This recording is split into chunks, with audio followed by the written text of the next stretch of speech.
Shalom, this is SHuLaMYah Speaks on YouTube. How you guys doing today? I had put up a post on my page on Facebook and said that I was going to do a video on Proverbs 31. And it's taken me a little while to get to that, unfortunately. And I attempted to make one the other day.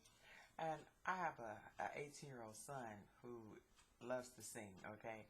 So he's in the house, and next thing I know, I hear him singing in the background. And, I told him, I tried to let him know in a little way to stop.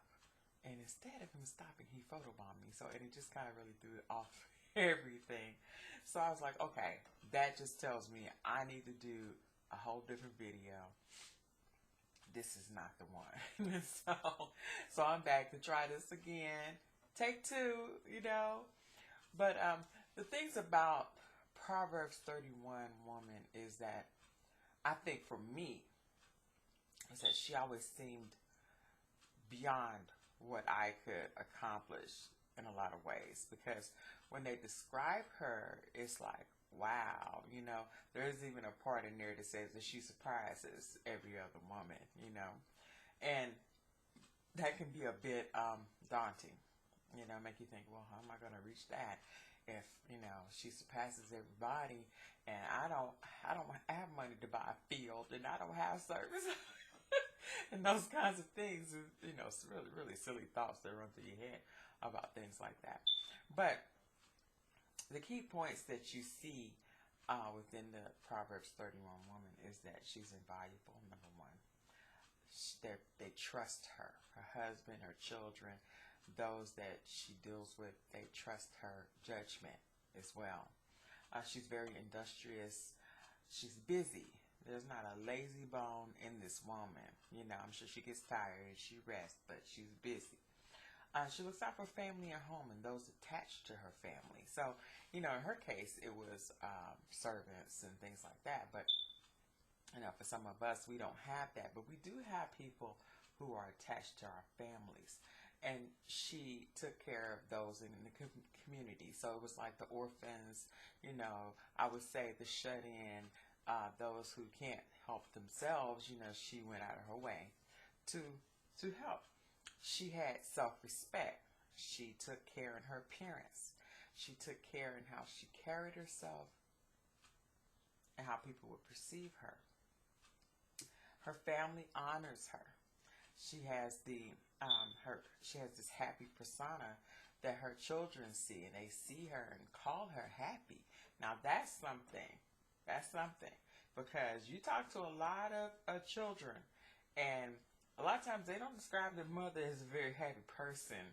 Usually she's mean, she's stern, she's, and I mean, you can still be mom, and still, demand respect from your children. There's nothing wrong with that. But they should also see that that's a happy person inside of there, not just strict mom, Also, her husband praises her. And that's a blessing to have a husband that's appreciative of the things that you do and who you are. One of the things that kind of stands out to me about the husband is that he trusts her and he's not afraid of who she is. She can get out there and do what she does, and he's not thinking that in some kind of way that's taken away from who he is as a man, that she's, buying a field and she's, doing things with the merchants and things like that. They're not, he's not thinking that that's taken from him, or that she's going to suddenly decide somebody else looks better than him or got more going on than him and decides that she's going to scoop, because she's out there doing so much. But the reason why we know that he trusts her is because, number one, she loves him. She's submissive to him. She's doing the things that she's supposed to do. And the reason why we know that to be true is because of the last, almost the last verse in that chapter, which said, charm is deceptive and beauty is fleeting, But a woman who fears Yah is to be praised. And a woman who fears Yah is what? She's going to keep her spot, know her place, and knows how to deal with her husband. And because of that, he has no reason not to trust this woman. Okay? I mean, we look at her, and believe me, she is over there, you know. She is very much a go-getter, you know. She is not the type of woman that's docile and standing over there in the corner afraid of her shadow. That is not the Proverbs 31 woman. But we look at her and we say, well, you know, how am I going to stand up to that? How am I going to meet that? And what I've come to the conclusion of is that you have to be your own Proverbs 31 woman. In your world, in your sphere, the things that you're dealing with in your life, you have to own it. You have to take care of it. You've got to put your stamp on it and be the best that you can be at it. And that's all there is to it, you know. When we're talking about being industrious, if you find a way to make money to help your family, please do it, you know. Businesses, we all need businesses. We really, really do, because these jobs out here are not guaranteed to us. And being black in America, that's a double whammy, you know. I mean, I talk to white people who are like, you know, this. So, and you know, if they're looking like that, then, you know, come on. We're being black in America, Hebrew Israelites, we know it's not guaranteed to us. Now, the Most High does bless us, and He's in control of everything. But our better bet is to have a business and something possibly that we can pass on to our children that will continue as long as we live in this world that we live in at this moment. Beyond that, being busy, you know, industrious is one thing. You know, if you whatever that you do or that you enjoy doing, if you can make that into a business, great. You know, but not being lazy. There is no reason for a woman's house to be nasty. It just isn't. It's like if your kitchen is dirty, you ain't got no reason for it to be dirty like that. You need to clean your house. And I'm not here trying to tell nobody their business.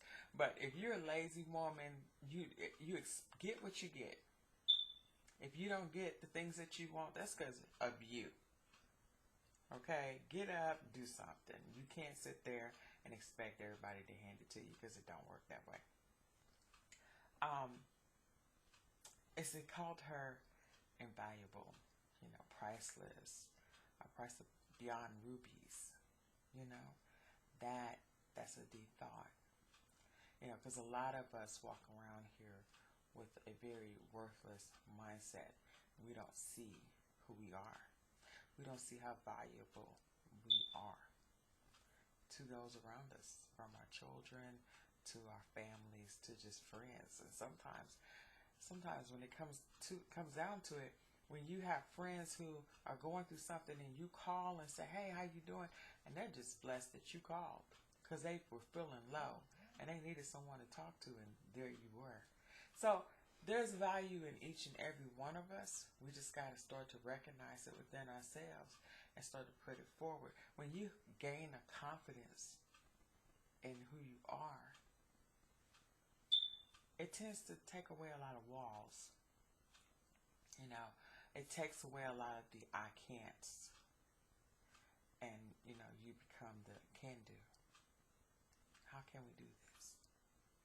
You know, let's find a way to do this. So it changes the mindset of the person, and in this case, of the woman. So she finds that she is very valuable. And so her family trusts her, because a lot of her decisions are well thought out. It's not something where she's just, well, I'm going to do this and, you know, let the chips fall where they may. She's thinking.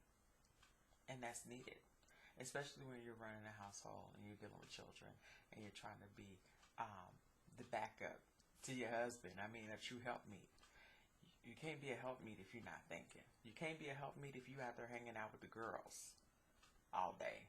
You can't be a helpmeet if all you're trying to do is check out other men party and shop. You can't be a helpmeet that way. You need to be single if that's what you want. You're not going to help anybody that way, including yourself. So, being a Proverbs 31 woman is vast. It's a vast thought. But, you know, another thing, I've heard men, you know, oh, she ain't this and she can't do that, and she can't cook and she can't do this and she can't do that, then, you know, she ain't worth a darn, and blah, blah, blah. They say some things that just just like I did, make your eyes roll. They make your eyes roll sometimes. I've heard some humdingers, some true humdingers in the last couple of months from certain people who have certain ideas about how marriage and relationships work, and their idea of who a woman is and how you're to treat her. It gets to be really sad, and, you know, and just the thought of how they think sometimes that women are dumb, sadly enough. But, and then they want a woman like this. If you want that kind of woman, you got to be the kind of man that would attract that kind of woman, who she may be fooled at first. You know, you come on kind of right, and she be like, okay, let me investigate this. But eventually, it's going to show who you are. Just like getting to know her is going to show who she is. When she finds out that you a buster, that Proverbs 31 woman is going to move on. And I advise you, ladies, keep your legs closed until that happens, till you see who he is. Give him a year. Make him show himself. Make him show himself. Because that's all you got is what you see and what you hear, and that's how you judge, other than going to the Most High on your knees. Put that aside. We all want to reach this plateau. And in order to do so, we stay on our knees, we keep talking to the Most High, and you keep going, you know, taking what you have and making the most of it. And that's basically what it is. That's basically what it is. This is a rich woman they're talking about in Proverbs 31. Very rich. Probably, I'm thinking this was the king that was talking about this. So, or his mother. So she was talking about a woman who was going to be a noble lady, at least. But we're looking from a different perspective a lot of times here in these United States. Us women, us Hebrew Israelite women, you know, we're coming from a different perspective. A lot of times we don't have a lot, but that doesn't mean we can't have command of it, you know. So if you see opportunities, put your best foot forward and try it. All you can do is, if it doesn't work, try something else. If it does work, you know, make sure your children know that you're a happy person. Enjoy them. You know, quit trying to put them in daycare somewhere all the time. I've seen women have children, and 2 weeks after that baby was born, and she was already trying to get them into some kind of daycare. I'm like, what's wrong with you? Did you not want to be a mother? Well, if you didn't want to, why? You got 5 or 6 kids. If you know how babies come about, if you didn't want to be a mother, keep your legs closed. But let me back up. This is about being positive here. But just think. That's what I'm thinking about. Think. Stay busy. Be industrious. Think about your community. That's one thing our community needs to know, is that we love them. And when you look at our people, sometimes, my goodness, especially now with this new, we can be any gender we want to be, or no gender at all. You know, men want to be women, women wanting to be men. It's very, very sad. Very sad. And we need to get a hold of some of these people and show them Torah and our walk, because they really don't want to hear you preach to them. But if you're walking in this and doing what you need to do, maybe you can pique an interest and be able to open up to one of them and talk to them. Because I think that a lot of times people are doing what they do because they just don't know what the Most High says, truly. And some of them don't care. That's true as well. I'm going off topic, but we need to reach out to community. You know, even sometimes the kids, our children, drag around with them. You know, they pull in these kids. You're looking at them like, who is these little ragamuffins you're pulling in my house? But sometimes they need you. They need to hear the words that you say and how you say them. They need to know that possibly you are an ear that will listen to them. Because a lot of times they have nothing at home. Absolutely nothing. And that's a sad state of affairs. When one of my sons used to bring a boy around, and this boy, you could tell that at the core of him was a sweetheart. And I'm not saying he was necessarily a bad child, but a misguided one, you know. I'm always a little surprised when people come to me and seem to want to tell me their life story. That always kind of throws me off at first because, sorry, I feel like I want to sneeze. Because I just don't think that I come across as, you know, Earth Mother, come give me everything that, you know, come tell me what's going on and I shall find an answer. That's just not who I think I am. But I don't see myself that way. But I think that's the spirit that comes, you know, from me. And people tend to want to come and tell me things. So this young boy, you know, started to just kind of open up, you know. Father in prison, mother, you know, really isn't having a whole lot to do with him. And he's just, you could tell he was just feeling lost. And, you know, that's a very, very unfortunate. Sorry if you heard something dinging. I think something on my computer was trying to tell me something or warn me of something. I don't know. But, you know, it's a very sad thing when you deal with that. And so people are drawn to you. And that's something, as a Proverbs 31 woman, we should reach out to our community, our family. And be, you know, that ear and maybe that hug and maybe that dinner plate. Or maybe a place to stay. You never know what you're going to be called to do to help somebody. I would say just be prepared for things like that, especially as things are seeming to be wrapping up. People are becoming more desperate and more in need. And the Most High has opened our eyes, those of us who follow walking out Torah. He's opened up our eyes to see who we are as a people and see how damaged we are as a people. And the more of us women who stand up and take a stand and reach out a hand, the better. We are mothers. And if we allow ourselves, we love deeply. So, I'm striving to be my Proverbs 31 woman. You strive to be yours, and hopefully, you know, this will reach around to all of us sisters. Okay, that's all I had to really say about that. I hope you got a little something from it. And let me repeat Proverbs 31, 30 through 31. Charm is deceptive and beauty is fleeting.